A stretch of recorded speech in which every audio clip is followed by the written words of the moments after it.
Abaruumi Essuula 4. Kale tunaagamba ki ku jjajjaffe Aburahamu? Singa Aburahamu yali mutuukirivu olw'ebyo bye yakola, yandibadde n'ekimwenyumirizisa, wabula takirina mu maaso ga Katonda. Kale ekyawandiikibwa kigamba kitya? Kigamba nti Aburahamu yakkiriza Katonda n'abalibwa okuba omutuukirivu. Omuntu akola omulimu, empeera ye tebalibwa ng'emuweebwa obuweebwa ng'ekirabo, obulabo, wabula aba ateekwa okugiweebwa. Kyokka atakoze mulimu, wabula n'akkiriza bukkiriza Katonda atukuza aboonoonyi n'abafuula abatuukirivu, okukkiriza kwe Katonda kwasinziirako kumufuula omutuukirivu. Era kino Dawudi kye yategeeza bwe yayogera ku mukisa gw'omuntu Katonda gw'abala okuba omutuukirivu awatali byakoze. Agamba nti, ba mukisa abasonyiibwa ebyonoono byabwe ne baggyibwako ebibi byabwe. Omuntu oyo wa mukisa Mukama gw'abala nti talina kibi. Kale omukisa ogwo gw'abakomole bokka oba n'abatali bakomole nabo gwabwe? Tugamba nti Aburahamu yakkiriza Katonda n'abalibwa okuba omutuukirivu. Kino kyabaawo ddi? Ng'amaze okukomolebwa oba nga tannakomolebwa? Tekyabaawo ng'amaze okukomolebwa wabula nga tannaba kukomolebwa. Yakomolebwa luvannyuma, okukomolebwa kwe ne kuba akabonero akakakasa obutuukirivu bwe yaweebwa olw'okukkiriza kwe nga tannakomolebwa. Bw'atyo n'abajjajja wa bonna abakkiriza nga si bakomole ne babalibwa okuba abatuukirivu.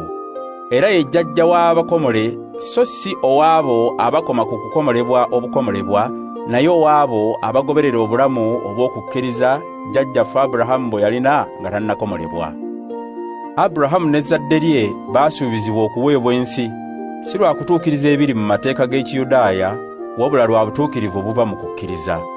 Singa abo abanywerera ku mateeka g'Ekiyudaaya be baweebwa ebyo Katonda bye yasuubiza, okukkiriza kwandibadde kwa bwereere, n'ebyo Katonda bye yasuubiza tebyandibaddewo, kubanga amateeka gatuleetera okusunguwalirwa Katonda. Naye awatali mateeka tewaba kwonoona. Kale ebyo Katonda bye yasuubiza byesigamye ku kukkiriza, biryoke birabikire ddala nti byava mu kisa kya Katonda okuweebwa ezzadde lya Aburahamu lyonna, so si abo bokka abanywerera ku mateeka, naye n'abo abalina okukkiriza nga Aburahamu kwe yalina, kubanga Aburahamu ye jjajjaffe ffenna, nga bwe kyawandiikibwa nti, nkutaddewo obeere jjajja w'amawanga amangi. Ekyo kyamusuubizibwa Katonda gwe yakkiriza, Katonda azuukiza abafu, era alagira ebitaliiwo ne bibaawo. Aburahamu yakkiriza n'asuubira mu kifo ky'okuggwaamu essuubi, kyeyava aba jjajja w'amawanga amangi, nga bwe yasuubizibwa nti, ezzadde lyo liriba bwe lityo. Teyaddirira mu kukkiriza, newankubadde nga yali awezezza emyaka nga 10 egy'obukulu, era ng'alaba nti omubiri gwe gulinga ogufudde, nga ne Saara mugumba. Teyalekayo kukkiriza, era teyabuusabuusa mu ebyo Katonda bye yamusuubiza. Yeeyongera okufuna amaanyi mu kukkiriza kwe, n'agulumiza Katonda, kubanga yakakasiza ddala nti Katonda asobola okukola kye yasuubiza. Olw'okukkiriza kwe kyeyava abalibwa okuba omutuukirivu.